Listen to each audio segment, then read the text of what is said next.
MBBS പഠിക്കാൻ ആഗ്രഹിക്കുന്ന കുട്ടികൾ അവരുടെ രക്ഷിതാക്കളും ഒരു ആശങ്ക എന്ന് പറഞ്ഞു കഴിഞ്ഞാൽ ഇന്ത്യയിലാണോ വിദേശത്താണോ MBBS പഠിക്കാനായിട്ട് ഏറ്റവും നല്ലതെന്നുള്ള ക്വസ്റ്റ്യനാണ്. അതിനെക്കുറിച്ചുള്ള അഭിപ്രായമാണ് എല്ലാവരും ചോദിക്കുന്നത്. ഇപ്പോൾ നമുക്ക് വരുന്ന കോളുകളൊക്കെ അങ്ങനെയാണ്. അപ്പോൾ അതിനെക്കുറിച്ചുള്ള അഭിപ്രായങ്ങൾ നിങ്ങൾക്ക് പറയാനുള്ളത് എന്തെങ്കിലും ഉണ്ടെങ്കിൽ പറയാം. അതിൽ ഫസ്റ്റ് നമുക്ക് പറയാനുള്ളതെന്ന് വെച്ചാൽ ഒറ്റ വാക്കിൽ ഉത്തരം പറയാന്ന് വെച്ച് കഴിഞ്ഞാൽ ആ ഇന്ത്യയിൽ തന്നെയാണ് നല്ലത്. എന്തുകൊണ്ട്? എസ്പെഷ്യലി കേരളത്തിൽ.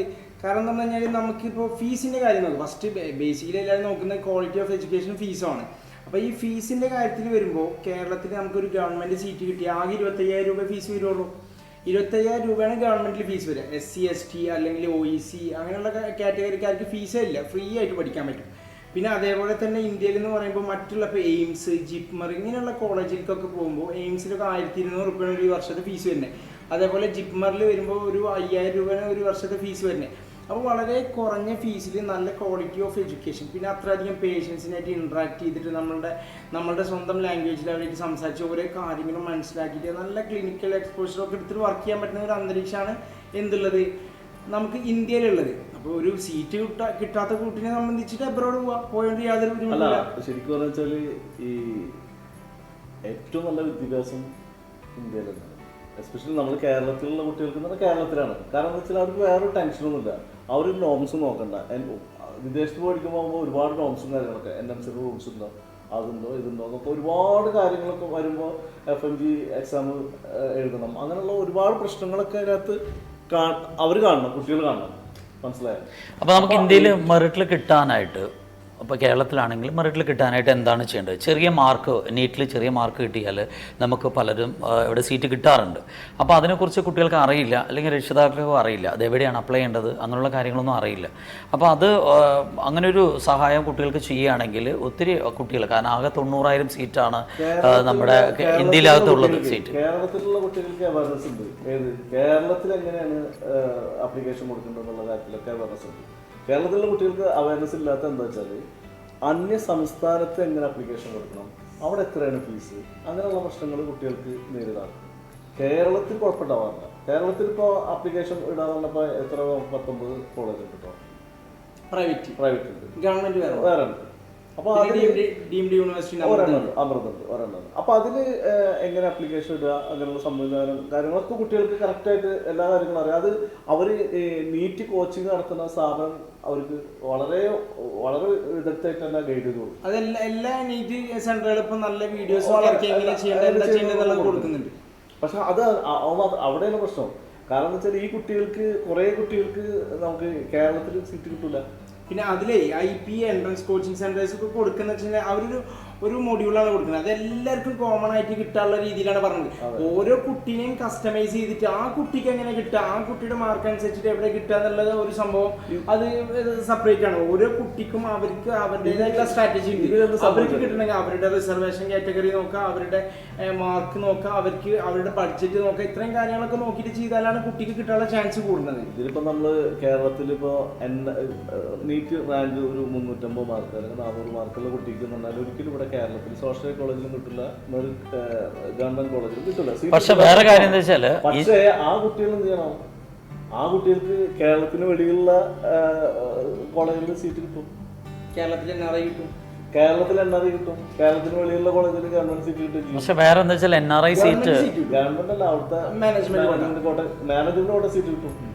അതിനകത്ത് ഏകദേശം ഫീസൊക്കെ ഏകദേശം ഒരു 12 ലക്ഷം രൂപയല്ലേ വരുന്നുള്ളൂ ഇയർലി, അത്രയല്ലേ വരുന്നുള്ളൂ. അതല്ല, ആ ഓരോ സംസ്ഥാനത്തും പറയണം 13 ലക്ഷം ഉള്ളുണ്ട്, 12 ലക്ഷം ഉള്ളുണ്ട്, 12 ലക്ഷം ഉള്ളുണ്ട്, 9 ലക്ഷം ഉള്ളുണ്ട്. പിന്നെ ഡീംഡ് യൂണിവേഴ്സിറ്റീസ് ആണ് കൂടുതലുള്ളത്. നമുക്ക് കഴിഞ്ഞ വർഷം 450ഓളം സീറ്റ് ഡീംഡ് യൂണിവേഴ്സിറ്റിയിൽ വേക്കൻ്റ് ആയിട്ട് വന്നിട്ടുണ്ട്. അത് ഈ സൗത്ത് ഇന്ത്യൻ സ്റ്റേറ്റിലാണ് കൂടുതലായിട്ട് വന്നിട്ടുള്ളത്. ആന്ധ്ര, അതേപോലെ തെലുങ്കാന, തമിഴ്നാട്, ഈ സ്ഥലങ്ങളിലാണ്. നമുക്ക് കേരളത്തിലുള്ളത് അമൃത മാത്രമുള്ള ഡീംഡ്. അതിന് പല കാരണം എന്താ വെച്ചാൽ കുട്ടികൾക്ക് അറിയാതെ പോകുന്നത് വെച്ചാൽ അതിൽ അപ്ലിക്കേഷൻ ഇടുമ്പോൾ അതിൻ്റെ അപ്ലിക്കേഷൻ കോസ്റ്റ് വളരെ കൂടുതലാണ്. അപ്പോൾ ഒരു പരീക്ഷണത്തിന് ആരും നിൽക്കാറില്ല. അത്രയും ക്യാഷ് കയ്യിലുണ്ടെങ്കിൽ മാത്രമാണ് അപേക്ഷിക്കുള്ളൂ. കാരണം എന്ന് വെച്ചാൽ പല കോളേജിലും പഠിക്കാനായിട്ട് 18 ലക്ഷം തൊട്ടിട്ട് 25 ലക്ഷം വരെ ഇയർലി ഫീസുള്ള കോളേജുകളാണ് അവിടെ ഉള്ളത്. ഡീംഡ് യൂണിവേഴ്സിറ്റി പോലത്തെ യൂണിവേഴ്സിറ്റികളിലൊക്കെ 25 ലക്ഷം ലക്ഷം വരുന്നത്. അതിൽ കുറവുള്ള മണിപ്പാൽ പോലുള്ള കോളേജുകളിൽ വളരെ കുറഞ്ഞ ഫീസാണ് വരുന്നുള്ളത്. 17-18 മുതൽ തുടങ്ങുന്നുണ്ട്. 10 ലക്ഷം രൂപയുള്ള ഡീംഡ് യൂണിവേഴ്സിറ്റീസ് ഉണ്ട്. അപ്പോൾ നമുക്കെന്ന് വെച്ചാൽ ഇന്ത്യയിൽ പഠിക്കാൻ ആഗ്രഹിക്കുന്ന ഒത്തിരി കുട്ടികളുണ്ട്. ഇന്ത്യയിൽ ഏതെങ്കിലും ഒരു സംസ്ഥാനത്ത് കിട്ടിയാൽ മതി എന്ന് പറയുന്ന ആഗ്രഹിക്കുന്ന കുട്ടികൾ. ആ കുട്ടികളും രക്ഷിതാക്കളും മനസ്സിലാക്കേണ്ട ഒരു കാര്യം എന്താ വെച്ചാൽ ഇന്ത്യയിൽ പല സംസ്ഥാനങ്ങളും അപ്ലൈ ചെയ്ത് കഴിഞ്ഞാൽ ചെറിയ നീറ്റ് മാർക്ക് ഉണ്ടെങ്കിലും അവർക്ക് MBBS സീറ്റ് കിട്ടാനുള്ള സാധ്യതകളുണ്ട്. കാരണം കഴിഞ്ഞ വർഷം പറഞ്ഞ പോലെ കുറച്ച് സീറ്റ് വേക്കൻറ്റ് വന്നിട്ടുണ്ട്. അപ്ലിക്കേഷൻസ് ഇല്ലാത്തതുകൊണ്ടാണ് അവിടെ വേക്കൻറ്റ് വന്നത്. അപ്പോൾ അത് എങ്ങനെയാണ് അപ്ലിക്കേഷൻ ഇടേണ്ടത് അങ്ങനെയുള്ള കാര്യങ്ങൾ കൃത്യമായിട്ട് പറഞ്ഞു കൊടുത്തു കഴിഞ്ഞാൽ കുട്ടികളും രക്ഷിതാക്കളും അത് നോക്കി അപ്ലൈ ചെയ്ത് കഴിഞ്ഞാൽ അവർക്ക് കൃത്യമായിട്ട് ഇന്ത്യയിൽ തന്നെ സീറ്റ് കിട്ടും. പക്ഷേ എൻ്റെ ഒരു ക്വസ്റ്റ്യൻ എന്താ വെച്ചാൽ ഇന്ത്യക്ക് പുറത്ത് വളരെ ലക്ഷക്കണക്കിന് വിദ്യാർത്ഥികൾ ഇന്ത്യക്ക് പുറത്ത് പോകുന്നുണ്ട്. അവിടെ ഇന്ത്യക്ക് പുറത്ത് പോകുമ്പോൾ എന്തുകൊണ്ട് ഇന്ത്യക്ക് പുറത്ത് ആകർഷിക്കുന്നു എന്ന് ചോദിച്ചാൽ എല്ലാവരും പറയുന്നത് തന്നെ ഫീസ് വളരെ കുറവാണ് എന്നുള്ളതാണ്. പക്ഷേ അതിനകത്ത് ഇന്ത്യൻ ഗവൺമെൻറ് 2019 കുറേ നിയമങ്ങൾ ഭേദഗതികളൊക്കെ വന്നിട്ടുണ്ട്.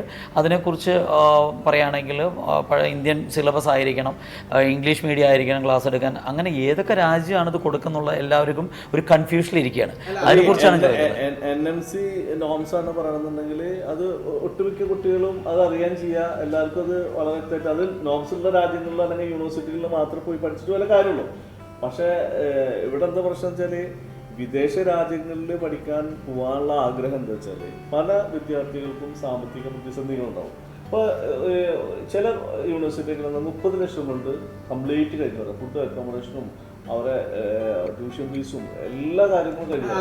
ചില യൂണിവേഴ്സിറ്റി അതിന് വേറൊരു ക്വസ്റ്റ്യൻ ചോദിക്കും, 25 ലക്ഷം രൂപ കൊണ്ട് ഫുഡ് അക്കോമഡേഷൻ ഒക്കെ കഴിഞ്ഞു വരാം. അതായത് ഇവിടുത്തെ MCCയിൽ ഉള്ള ഒരു യൂണിവേഴ്സിറ്റി ഒരു കൊല്ലത്തെ ഫീസ് കൊണ്ട് അവിടുത്തെ ഫുഡ് അക്കോമഡേഷൻ കഴിഞ്ഞു.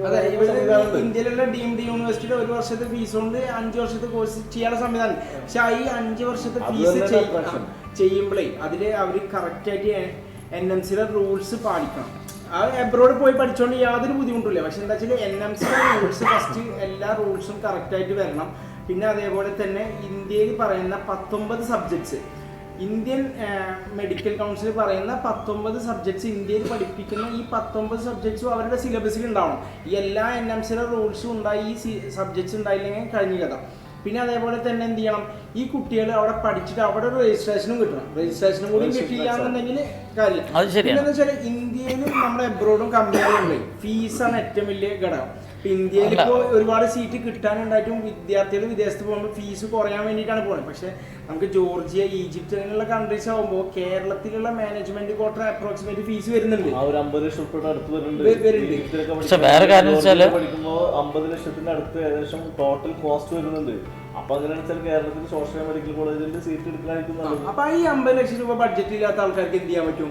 നമുക്ക് ഉസ്ബെക്കിസ്ഥാൻ പോലുള്ള രാജ്യത്ത് ഇപ്പൊ താഷ്കന്റ് മെഡിക്കൽ അക്കാദമി ഉണ്ട്, സമർഖാന്ത് ഉണ്ട്, അങ്ങനെ നല്ല നല്ല 100 വർഷം പാരന്റ്സ് അതിനെന്ത് ചോദിക്കുന്ന ഒരു കമ്പാരിസൺ എന്ന് വെച്ചാൽ ഫീസ് കുറവുള്ളത് കൊണ്ട് ക്വാളിറ്റി കുറവുണ്ടോ എന്നുള്ളതാണ് അവർ ചോദിക്കുന്നത്. നല്ല ക്വാളിറ്റിയുള്ള കോളേജസ് അവർക്ക് അവരുടെ ആകാംക്ഷ, അവരുടെ എന്താ പറയാ, അവരുടെ ഒരു ആൻസൈറ്റിയാണ് അത്. ഇനിയിപ്പോ ചില കാര്യങ്ങൾ അങ്ങനെയാണോ, എന്തും പൈസ കുറവുണ്ടെങ്കിൽ ക്വാളിറ്റി കുറവുണ്ടാവും നമ്മുടെ ഇന്ത്യൻ റുപ്പീനായിട്ട് കമ്പയർ ചെയ്യുമ്പോൾ അവിടുത്തെ കറൻസിയിൽ വരുന്ന വേരിയേഷൻ കൊണ്ടാണ് എമൗണ്ട് കുറഞ്ഞു വരുന്നത്. പക്ഷെ ഇന്ത്യൻ റുപ്പീനായിട്ട് കറൻസിയിൽ വേരിയേഷൻ കൂടുതലുള്ള രാജ്യങ്ങളിൽ ഫീസ് കൂടുന്നുണ്ട്. അപ്പൊ ഇപ്പൊ നമ്മൾ നേരത്തെ ചോദിച്ച ക്വാളിറ്റി, ഇപ്പൊ കെയ്റോ യൂണിവേഴ്സിറ്റി, ഈജിപ്തിലെ കെയ്റോ യൂണിവേഴ്സിറ്റി എടുക്കുമ്പോൾ ഇന്ത്യയിലത്തെ എയിംസിനേക്കാൾ കൂടുതലാണ് QS റാങ്കിങ്ങിൽ കെയ്റോ യൂണിവേഴ്സിറ്റിയുടെ റാങ്ക് 154 വരുന്നത്. പക്ഷെ അവിടെ എന്താ വെച്ചാൽ നമ്മുടെ ഇന്റർനാഷണൽ മലയാളി കുട്ടികൾ പഠിക്കുന്നുണ്ട്. അവർ നീറ്റ് എക്സാം അവിടെ എഴുതുന്നുണ്ട്. അവരെല്ലാം ഈ പറയുന്ന കാര്യങ്ങൾ വിദേശത്ത് പോകുന്നത് ഇന്ത്യയിലേക്ക് വരുന്നത് വളരെ കുറവാണ്. NRI സീറ്റിന് കുറച്ച് സീറ്റേ വരുന്നുള്ളൂ. പലപ്പോഴും നമ്മുടെ കേരളത്തിൽ NRI സീറ്റുകൾ ഒഴിഞ്ഞു കിടക്കാറുണ്ട്. അത് NRI സീറ്റ് ഒഴിഞ്ഞു കിടക്കുമ്പോൾ അത് മെറിറ്റിലേക്ക് കൺവേർട്ട് ചെയ്ത് കൊടുക്കാറുണ്ട്. അപ്പോൾ അങ്ങനെയൊക്കെയാണ് ചെയ്യാറുള്ളത്. അപ്പോൾ പലപ്പോഴും കുട്ടികൾ ചോദിക്കുന്ന, വിദേശത്തേക്ക് പോകുമ്പോൾ കുട്ടികളൊക്കെ ചോദിക്കുന്നത് സെക്യൂർ ആണോ, അതാണ് ഏറ്റവും വലിയൊരു അവിടുത്തെ കാലാവസ്ഥ, അവിടെ പെൺകുട്ടികളാണെങ്കിലും ആൺകുട്ടികളും വിട്ട് കഴിഞ്ഞാൽ അത് സേഫ്റ്റി ഉണ്ടോ, ഫസ്റ്റ് അതാ നോക്കുക. എന്നിട്ടേ കോഴ്സ് അവർ സെലക്ട് ചെയ്യുള്ളൂ, ആ യൂണിവേഴ്സിറ്റി സെലക്ട് ചെയ്യുള്ളൂ. ഇഷ്യൂ തന്നെയാണ്. പക്ഷെ എന്താ വെച്ചാൽ സെക്യൂരിറ്റി എന്ന് പറയുന്നത് ശരിക്കും പറഞ്ഞാൽ എല്ലാ രാജ്യങ്ങളും നമ്മൾ വേറൊരു കൺട്രി, ഇന്ത്യനും അപേക്ഷിച്ച് വേറൊരു കൺട്രിയിൽ സെക്യൂരിറ്റി നോക്കുകയാണെന്നുണ്ടെങ്കിൽ ആ കൺട്രി 0% സെക്യൂരിറ്റി ശ്രദ്ധിച്ചില്ല. പക്ഷെ അങ്ങനെയൊക്കെ പറഞ്ഞാലും വിദ്യാർത്ഥികൾ നോക്കുന്ന വെച്ചാൽ പെൺകുട്ടികളെ കാര്യത്തിൽ പ്രത്യേകിച്ച് നോക്കുക. പക്ഷെ അത് പലപ്പോഴും ചോദിക്കുന്നത് അപ്പോൾ നമ്മളോടൊക്കെ ചോദിക്കാറുള്ള എന്താ വെച്ചാൽ അവിടെ നേരത്തെ കുട്ടികൾ പോയിട്ടുണ്ടോ, അവരുടെ റെഫറൻസ് ഉണ്ടോ, അവരെയൊക്കെ അവിടെ എങ്ങനെയാണ് താമസിക്കുന്നത്, വലിയ ചിലവ് വരുന്നുണ്ടോ എന്നുള്ള കാര്യങ്ങളൊക്കെ ചോദിക്കുന്നത്. കാരണം കുട്ടികളെ വിട്ട് കഴിഞ്ഞാൽ വൺസ് നമ്മൾ വിട്ട് കഴിഞ്ഞാൽ അവർക്കത് അഫോർഡബിൾ ആവോ എന്നുള്ളതാണ് അവരുടെ ആശങ്ക. അപ്പോൾ അതൊക്കെയാണ് ശരിക്കും അതാണ് അവർക്ക് ഒരു ഇൻഫർമേഷൻ കൊടുക്കേണ്ട ആ രീതിയിലായിരിക്കണം എന്നുള്ളതാണ്. യൂണിവേഴ്സിറ്റിയിലൊക്കെ ഞാൻ മനസ്സിലാക്കുന്ന ഒരുവിധ യൂണിവേഴ്സിറ്റികളിൽ ഒരുവിധ യൂണിവേഴ്സിറ്റികളിലൊക്കെ ഗേൾസിന് സെപ്പറേറ്റ് ഹോസ്റ്റലാണ്, ബോയ്സിന് സെപ്പറേറ്റ്. പിന്നെ ഇവിടുത്തെ മെഡിക്കൽ കോളേജിനെ അപേക്ഷിച്ചിട്ട് ഫുഡ് അക്കോമഡേഷൻ അതൊക്കെ നമ്മൾ ബെസ്റ്റാണ്. ഒരു കോംപ്രമൈസ് അതിനകത്തില്ല. ഇവിടുത്തെ എന്നല്ല കോമൺ ആയിട്ട് നമ്മൾ പറയാം. അപ്പൊ അത്രയും ഫീസ് വരില്ല. ഇവിടെ അറൗണ്ട് 2.5 ലക്ഷം രൂപ ഫുഡ് അക്കോമഡേഷൻ മേടിക്കുന്നുണ്ട് പല കോളേജിലും. അവിടെ വരുന്നത് ആകെ 15,000 രൂപയാണ് ടോട്ടൽ. അങ്ങനെ ഒരുപാട് അല്ലേ, അത് 10,000-ഓളം രൂപയാണ് വരുന്നുള്ളൂ. 10,000 രൂപ ഉണ്ടെങ്കിൽ ഫുഡ് അക്കോമഡേഷനായി, ഒരു മാസത്തെ ഫുഡ് അക്കോമഡേഷനായി അത് ഏകദേശം അത്രയൊക്കെ വരുന്നുള്ളൂ. ചില യൂണിവേഴ്സിറ്റിയിൽ ചെറിയ അങ്ങോട്ടും ഇങ്ങോട്ടും ചെറിയ ചേഞ്ച് വരുന്നുള്ളൂ. പക്ഷേ എന്നിരുന്നാലും നമ്മുടെ വിദ്യാർത്ഥികളെ ആശങ്ക ഇത് പലപ്പോഴും ഇപ്പോൾ അവിടെ ഇഷ്ടംപോലെ ലക്ഷക്കണക്കിന് വിദ്യാർത്ഥികൾ, പ്രത്യേകിച്ച് ഇന്ത്യയിൽ നിന്ന് പോകുന്ന വിദ്യാർത്ഥികൾ, പ്രത്യേകിച്ച് മലയാളി കുട്ടികൾ, എല്ലാ യൂണിവേഴ്സിറ്റിയിലും ഇപ്പോൾ മലയാളി കുട്ടികളുണ്ട്. എല്ലാവരും സെക്യൂറായിട്ടാണ് പഠിച്ചു വരിക്കുന്നത്. ഇപ്പോൾ പറഞ്ഞ പോലെ 54 മാസമാണ് കോഴ്സിൻ്റെ ഡ്യൂറേഷൻ വരുന്നത്. 1 ഇയർ അവിടുത്തെ ഇന്റേൺഷിപ്പ് ഉണ്ട്. അപ്പോൾ കുട്ടികൾക്ക് പ്രാക്ടീസ് ചെയ്യാനുള്ള സൗകര്യങ്ങളും കൂടുതൽ അവിടെ കൊടുക്കുന്നുണ്ട്. അപ്പോൾ ഇത് രണ്ടും കമ്പാരിസൺ ചെയ്യുകയാണെങ്കിൽ രണ്ടും സെയിം തന്നെയാണ് പറയുക. പക്ഷേ ലാഭം, നമ്മുടെ പൈസ കൊണ്ട് ലാഭം നോക്കുമ്പോൾ ഓരോന്നും സെപ്പറേറ്റ് എടുത്ത് നോക്കുക. ഓരോ കാര്യങ്ങളും ഇന്ത്യയിൽ പഠിക്കുമ്പോഴുള്ള കോസ്റ്റ്, വിദേശത്ത് പഠിക്കുമ്പോഴുള്ള കോസ്റ്റ്. അതിപ്പോൾ ഇന്ത്യയിൽ പഠിക്കുമ്പോൾ കോസ്റ്റ് നമ്മൾ ഡിസ്കസ് ചെയ്ത്, ഇന്ത്യയിൽ നമുക്ക് മാനേജ്മെന്റ് കോട്ടയാണ് നമ്മൾ ഡിസ്കസ് ചെയ്ത്. നമുക്ക് ഒരിക്കലും ഗവൺമെന്റ് കോട്ട ഡിസ്കസ് ചെയ്യേണ്ട ആവശ്യമില്ല. കാരണം അത് ഭയങ്കര ചീപ്പാണ്, അല്ലെങ്കിൽ ഭയങ്കര അഫോർഡബിൾ ആയിട്ടുള്ള ഒരു ഫീസാണ് അതിൽ വരുന്നുള്ളൂ. അപ്പൊ അതുകൊണ്ട് 1,200 രൂപ ഒരു വർഷത്തെ ഫീസ്. അത് എന്താ വെച്ചാൽ നീറ്റിന് മാർക്ക് കൂടുന്തോറും ഫീസ് കുറഞ്ഞു വരുന്നുള്ളതാണ്. അപ്പൊ നീറ്റിന് ഏറ്റവും കൂടുതൽ മാർക്ക് കിട്ടിയാൽ കുട്ടികൾക്കാണ് ഇന്ത്യയിൽ ഏറ്റവും കുറഞ്ഞ ഫീസിൽ പഠിക്കുന്നുണ്ടാവുക. നീറ്റിന്റെ മാർക്ക് കുറയും തോറും നമ്മൾ അടക്കേണ്ട ഫീസ് കൂടും. അതാണ് ഇത് ഇൻവേഴ്സ്ലി പ്രൊപ്പോർഷണൽ ആണ്. നീറ്റിന്റെ മാർക്കും ഫീസ് എന്ന് പറഞ്ഞു കഴിഞ്ഞാൽ അത് കൂടുമ്പോൾ ഇത് കുറയുന്ന പറഞ്ഞ പോലത്തെ അവസ്ഥയാണ്. അപ്പൊ 5,000 ആണെന്ന് തോന്നുന്നു ഓരോ സ്റ്റേറ്റിലും ഫീസുകളുണ്ട്. അപ്പൊ ഫീസിനെ കമ്പയർ ചെയ്യുമ്പോൾ നമുക്ക് ഇന്ത്യയിൽ മാനേജ്മെന്റ് കോട്ട ഫീസിന്റെ അത്ര അല്ലെങ്കിൽ അതിനേക്കാൾ കുറവാണ് എബ്രോഡ് പഠിക്കുമ്പോൾ വരുന്നത്. മാനേജ്മെന്റ് കോട്ടയുടെ ഫീസിന്റെ അത്രയോ അതല്ലെങ്കിൽ അതിനേക്കാൾ കുറവോ വരുന്നത്. അതാണ് മാനേജ്മെന്റ് കോട്ട എന്ന് പറഞ്ഞാൽ കേരളത്തിൽ മാനേജ്മെന്റ് കോട്ടയുടെ ഫീസ് എന്ന് പറഞ്ഞാൽ 6 ലക്ഷം മുതൽ 7,65,000 രൂപ plus hostel fees. Plus hostel അത് 2.5 ലക്ഷം രൂപ. അപ്പോ ഏകദേശം 10 ലക്ഷം വെച്ചിട്ട് കണക്ക് കൂട്ടുമ്പോൾ ഏകദേശം 5 വർഷത്തിൽ ഏകദേശം 50 ലക്ഷം. അപ്പോൾ നീറ്റിന് മാർക്ക് കുറഞ്ഞ കുട്ടിക്ക് ആ ഫീസ് കൊടുക്കാൻ തയ്യാറായാലും കേരളത്തിൽ കിട്ടൂല. അപ്പൊ അവർക്കാണ് ജോർജിയയിലേക്കോ അല്ലെങ്കിൽ ഉസ്ബെക്കിസ്ഥാനിലോ റഷ്യയിലോ അല്ലെങ്കിൽ ഈജിപ്തിലൊക്കെ ചെയ്യാൻ പറ്റുക. വേറെ കാര്യം, നിങ്ങൾ റഷ്യ പറഞ്ഞപ്പോഴാണ് ഞാൻ എന്റെ ശ്രദ്ധയിൽപ്പെട്ടതേ. പല കുട്ടികളും പറഞ്ഞാല് ഈ ഒരു ഫീസ് അഫോർഡ് ചെയ്യാൻ പറ്റുന്ന കുട്ടികളുണ്ട്. ഇപ്പോൾ ശ്രദ്ധിക്കേണ്ട ഒരു കാര്യം, ഇപ്പോൾ റഷ്യ പറഞ്ഞില്ലേ, റഷ്യ പറഞ്ഞപ്പോൾ ഇപ്പോൾ ശ്രദ്ധിക്കേണ്ട ഒരു കാര്യം, MBBS ഇപ്പോൾ ഇന്ത്യക്ക് പുറത്ത് കഴിഞ്ഞാൽ അവിടുത്തെ ഒരു എക്സാം എഴുതിയാൽ ആ രാജ്യത്ത് പ്രാക്ടീസ് ചെയ്യാൻ പറ്റുള്ളൂ.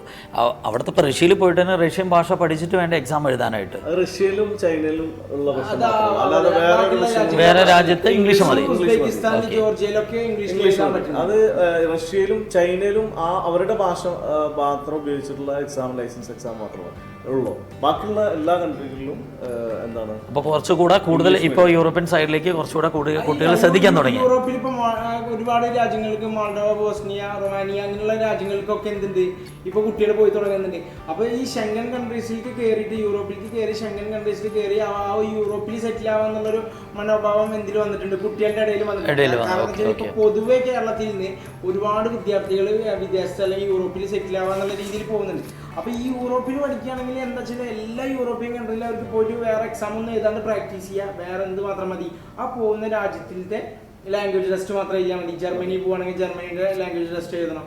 അങ്ങനെ ഓരോ രാജ്യത്തേക്ക് മൈഗ്രേറ്റ് ചെയ്യുമ്പോൾ ശരിക്കും എന്തുകൊണ്ടും ലാഭം എന്ന് പറഞ്ഞു കഴിഞ്ഞാൽ കുട്ടികളെ സംബന്ധിച്ചിടത്തോളം ഇന്ത്യക്ക് പുറത്ത് പഠിക്കുന്നത് വളരെയധികം ചീപ്പായിട്ട്, വളരെ കോസ്റ്റ് വളരെ കുറഞ്ഞിട്ട് നമുക്ക് അഫോർഡബിൾ ആയിട്ട് പഠിക്കാൻ പറ്റും.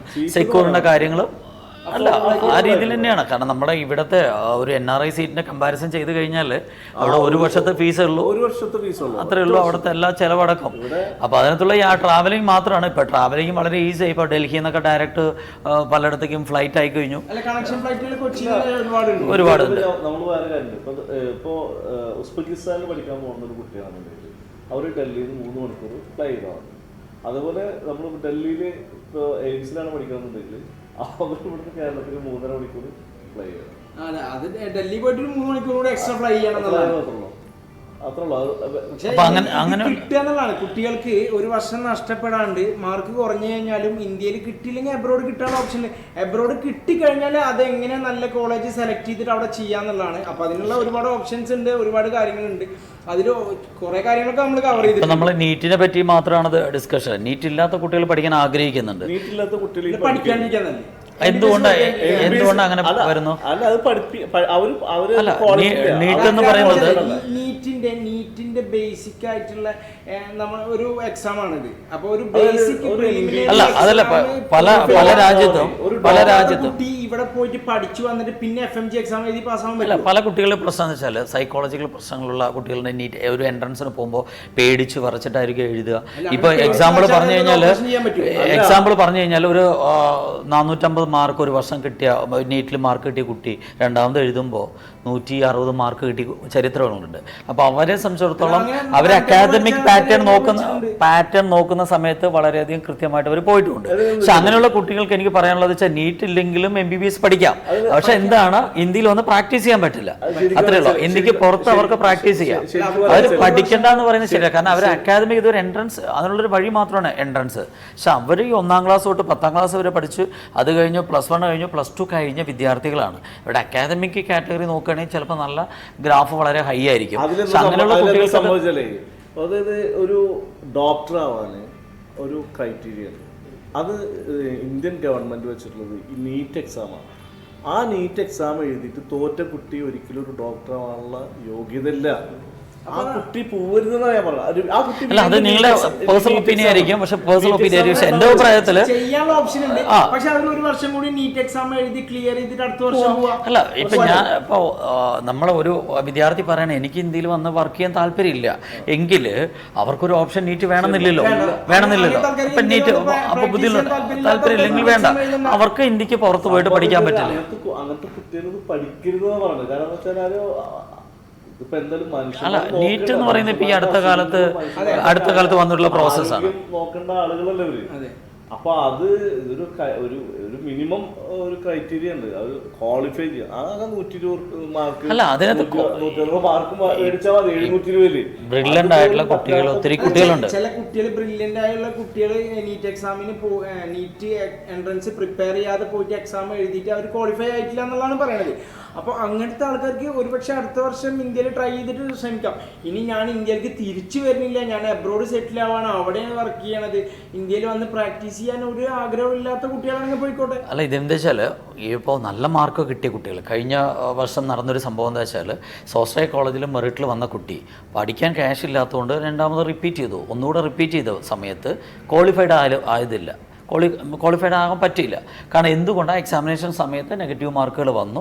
അത് അങ്ങനെയുള്ള കുട്ടികളുണ്ട്, ബ്രില്യൻ്റ് ആണ് അവർ. പക്ഷേ ആ സമയത്ത് എൻട്രൻസ് എഴുതുമ്പോൾ പല കുട്ടികൾക്കുള്ള പ്രശ്നം എന്താ വെച്ചാൽ അവർക്ക് അത് ചിലപ്പോൾ ആ സമയത്ത് പേടി കൊണ്ടോ തെറ്റുമോ അല്ലെങ്കിൽ എൻ്റെ ഒരു വർഷം പോകുമെന്നുള്ള പേടി കൊണ്ടോ ആദ്യം കൊണ്ടോ അവർക്കത് എക്സാം എഴുതാൻ പറ്റിയെന്ന് വരില്ല. പക്ഷെ അവരെ സംബന്ധിച്ചിടത്തോളം അവരുടെ ആഗ്രഹം ഒരു ഡോക്ടർ ആവാന്നുള്ളതാണ് അവരുടെ ആഗ്രഹമെങ്കിൽ പേഴ്സണൽ ഒപ്പീനിയൻ വെച്ചാൽ അങ്ങനത്തെ കുട്ടികളുണ്ടെങ്കിൽ അവർ രണ്ടാമത് എക്സാമിന് പ്രിപ്പയർ ചെയ്യട്ടെ എന്നാണ്. അല്ല, അതിന് നമുക്ക് എന്താ വെച്ചാൽ ഇത് നമ്മളിപ്പോൾ എന്തായാലും ഒരു അല്ല, അവർക്ക് ഇന്ത്യയിൽ പ്രാക്ടീസ് ചെയ്യാൻ താല്പര്യമില്ലാത്ത കുട്ടികൾ ഇന്ത്യക്ക് പുറത്ത് പോയി അവർക്ക് അവിടെ മാത്രം വർക്ക് ചെയ്യാൻ പറ്റുന്ന ഒത്തിരി ആൾക്കാരുണ്ട്. കാരണം ഇവിടെ സെറ്റിൽ ആവാൻ താല്പര്യമില്ല. അങ്ങനെ ഇപ്പോഴത്തെ എല്ലാവരും കുട്ടികളുടെ ആഗ്രഹം അതാണ്. കാരണം ഇഷ്ടംപോലെ നേരത്തെ ഇപ്പോൾ നമ്മുടെ കോട്ടയം ഭാഗത്തൊക്കെ എടുത്തു കഴിഞ്ഞാൽ, കേരളത്തിലെ കോട്ടയം ഭാഗത്തൊക്കെ എടുത്തു കഴിഞ്ഞാൽ ഒത്തിരി വിദ്യാർത്ഥികൾ ഇന്ത്യക്ക് പുറത്താണ്. നമ്മൾ ഇനിയൊരു ഇപ്പോൾ ഒരു അവിടുത്തെ വീടുകളൊക്കെ മ്യൂസിയം ആക്കി കഴിഞ്ഞു. ഞാനത് അതിനോട് തീരെ യോജിക്കുന്നില്ല. കാരണം നമ്മളിപ്പോൾ ഒരു കളക്ടറാവണം. എൻ്റെ ഒരു ആഗ്രഹം എന്ന് വെച്ചാൽ എനിക്കൊരു കളക്ടറാവണം. എനിക്ക് നല്ല കഴിവുണ്ട്, എല്ലാ സ്കില്ലും ഉണ്ട്, നന്നായിട്ട് ലാംഗ്വേജ്, എല്ലാ കാര്യങ്ങളും എനിക്കറിയാം. എനിക്ക് UPSC എക്സാം എഴുതാണ്ട് കളക്ടറാവാൻ പറ്റില്ല. പക്ഷേ വേറൊരു ഓപ്ഷൻ എന്താ വെച്ചാൽ ഈ കുട്ടിക്ക് ഇന്ത്യയിൽ ഡോക്ടർ ആവണ്ടെന്ന് പറയണേ. ഈ കുട്ടിക്ക് ഇന്ത്യയിൽ ഡോക്ടർ ആവണ്ട, വിദേശത്ത് ഡോക്ടർ ആയി മതി എന്ന് പറയണേ. അപ്പൊ ആ കുട്ടിനെ സംബന്ധിച്ചിട്ട് ഡോക്ടർ ആവാനുള്ള ഒരു ഓപ്ഷൻ ഉണ്ട് ആ കുട്ടിയുടെ മുന്നിൽ. അപ്പൊ അവര് ഇന്ത്യയിൽ വന്ന് പ്രാക്ടീസ് ചെയ്യില്ല. കൗൺസിലിംഗ് വരുന്ന കുട്ടികൾ ഇവിടെ പുറത്ത് പഠിച്ചാൽ മതി നീറ്റ് എക്സാം. ഞാൻ വളരെ വ്യക്തമായിട്ട് ഒരു പാരന്റ്സിനൊക്കെ പറഞ്ഞു കൊടുക്കാറുണ്ട്, നിങ്ങൾ പഠിപ്പിക്കണ്ട, ആദ്യം നീറ്റ് എക്സാം ക്വാളിഫൈ ചെയ്തിട്ട് പോകാൻ. അങ്ങനെ പല കുട്ടികളും ഞാൻ തിരിച്ചയച്ചു. അല്ല, ഇതിനകത്ത് നമ്മൾ പറയുന്നത് കേരളം ഡിപ്പെൻഡ് ചെയ്തിട്ടാണ് പറയുന്നത്. ഒരു കുട്ടി വന്നിട്ട് പറയാണ്, എനിക്ക് ഇന്ത്യയിൽ പഠിച്ച് പ്രാക്ടീസ് ചെയ്യാൻ താല്പര്യമില്ല, എനിക്ക് വിദേശത്ത് സെറ്റിൽ ആവാൻ, എനിക്ക് ജർമ്മനിയിൽ സെറ്റിൽ ആവണം. അപ്പൊ ജർമ്മനിയിൽ സെറ്റിൽ ആവണം എന്ന് പറഞ്ഞ ഒരു കുട്ടിയോട് നിങ്ങൾ എന്തായാലും നീറ്റ് വേണമെന്ന് പറയേണ്ട ആവശ്യമില്ലല്ലോ. അതല്ല, ആ അർത്ഥത്തിലില്ല. ഈ ഒരു +2 90-95% മാർക്ക് മേടിച്ചിട്ട് ഈ കുട്ടി എൻട്രൻസ് കോച്ചിങ്ങിനൊന്നും പോയില്ല, എക്സാം കണ്ട് എഴുതി അവർ നീറ്റ് ഡിസ്ക്വാളിഫൈ ആയി. പക്ഷെ ആ കുട്ടിയുടെ ആഗ്രഹം എന്താ? ജർമ്മനിയിൽ അല്ലെങ്കിൽ അയർലാൻഡിൽ അല്ലെങ്കിൽ സ്പെയിനിൽ ഇങ്ങനെ ഏതെങ്കിലും ഒരു സ്ഥലത്ത് ഡോക്ടർ ആവണമെന്നാണ് ആഗ്രഹം, അല്ലെങ്കിൽ UK പോയിട്ട് സെറ്റിൽ ആവണമെന്നാണ് ആഗ്രഹം. USA പോയി പഠിക്കാം. ആ ഒരു കുട്ടി ഇത്രയും 95% മാർക്ക് ഉണ്ട്. അപ്പൊ അവര് ഇന്ത്യയിൽ പ്രാക്ടീസ് ചെയ്യാൻ താല്പര്യപ്പെടുന്നില്ല. അല്ല, അങ്ങനത്തെ ഒരു അർത്ഥത്തിലാണെന്നുണ്ടെങ്കിൽ അതുകൊണ്ട് കുഴപ്പമില്ല. പക്ഷെ എന്താ വെച്ചാല് ഞാൻ പറഞ്ഞില്ലേ, പൈസ മാത്രം ആ ഒരു ക്രൈറ്റീരിയ മാത്രമായിട്ട് പോകുമ്പോ പറഞ്ഞാൽ ഒരിക്കലും നമുക്ക് അംഗീകരിക്കാൻ പറ്റില്ല. അല്ല, അതിനകത്ത് ഒരു പാഷനാണ്, ഒരു മെഡിക്കൽ വിദ്യാഭ്യാസം എന്നുള്ളത് ഒരിക്കലും ചെയ്യാൻ പറ്റില്ല. കാരണം എന്താ വെച്ചാൽ അതിന് ഒരു എന്തായാലും എങ്ങനെയും കുറെ പൈസ കൊടുത്തിട്ട് ഡോക്ടർ ആവാന്ന് പറഞ്ഞാൽ അത് സമൂഹത്തിൽ അവര് എന്തായാലും അവരെ ഇടവഴി ജീവിക്കുന്ന ആൾക്കാരുണ്ട്. പേഷ്യൻസിന് നോക്കണം. അല്ല, അതിന് വിദ്യാർത്ഥികളെ സംബന്ധിച്ചിടത്തോളം അത്യാവശ്യം നിലയിൽ എത്തി കഴിഞ്ഞാൽ ഇയാള് ഡോക്ടർമാരെ തന്നെ പോവുക. അപ്പൊ എന്ത് ചെയ്യും? അല്ല, അതിന് വേറെ കാര്യമുണ്ട്. ഇപ്പോൾ മെയിനായിട്ട് പറയുന്നത് വെച്ചാൽ അക്കാദമിക് അവർ 10ാം ക്ലാസ് പഠിച്ചു, 11 പഠിച്ചു, 12 പഠിച്ചു, നല്ല മാർക്കുണ്ട്, അവർക്ക് ഇന്ത്യയിൽ പ്രാക്ടീസ് ചെയ്യേണ്ട കാര്യമില്ല, ഇന്ത്യക്ക് പുറത്ത് പ്രാക്ടീസ് ചെയ്യാതെ മതി. അങ്ങനെയുള്ള കുട്ടികളെ പ്രൊമോട്ട് ചെയ്യുക തന്നെ വേണം എന്നുള്ളതാണ് ഞാൻ പറയുന്നത്. കാരണം എന്താ വെച്ചാൽ ഒത്തിരി ഓപ്ഷൻസ് ഇന്നിപ്പോൾ പഴയ കാലത്ത് പറയും പോലെ ലോകമേ ഒരു തറവാടാണെന്ന് പറയുന്ന പോലെ ഇന്ന് എവിടെ വേണം പോയി പഠിക്കാം. വളരെ നിമിഷ നേരം കൊണ്ട് കുറച്ച് ക്യാഷ് ഉണ്ടെങ്കിൽ മതി. കുറച്ച് ക്യാഷ് ഉണ്ടെങ്കിൽ അതിന് നമ്മുടെ ഗവൺമെൻറ് ലോൺ അടക്കം സപ്പോർട്ട് ചെയ്യുന്നുണ്ട്. പഠിക്കാനായിട്ട് വിദേശത്ത് പോകാനായിട്ട് സപ്പോർട്ട് കൊടുക്കുന്നുണ്ട്. എന്തുകൊണ്ടാണ്? വിദേശത്താണ് നമ്മുടെ കേരളം, പ്രത്യേകിച്ച് കേരളമൊക്കെ രക്ഷപ്പെട്ടത്, അല്ലെങ്കിൽ ഇന്ത്യ രക്ഷപ്പെട്ടത് ഇന്ത്യക്ക് പുറത്ത് പോയിട്ടുള്ള വർക്ക് ചെയ്യുന്ന ആൾക്കാരുടെ പൈസ കൊണ്ടാണ് പലതും ഡെവലപ്പ് ചെയ്തിരിക്കുന്നത്. അപ്പോൾ അതിനുള്ള സപ്പോർട്ടെല്ലാം ഇവിടുന്ന് കൊടുക്കുക എന്നുള്ളതാണ്. അപ്പോൾ അല്ല, അതല്ല. അപ്പോൾ ഇതിനകത്ത് ചില വിദ്യാർത്ഥികൾക്ക് അതിൻ്റെ ഐക്യമുണ്ട്.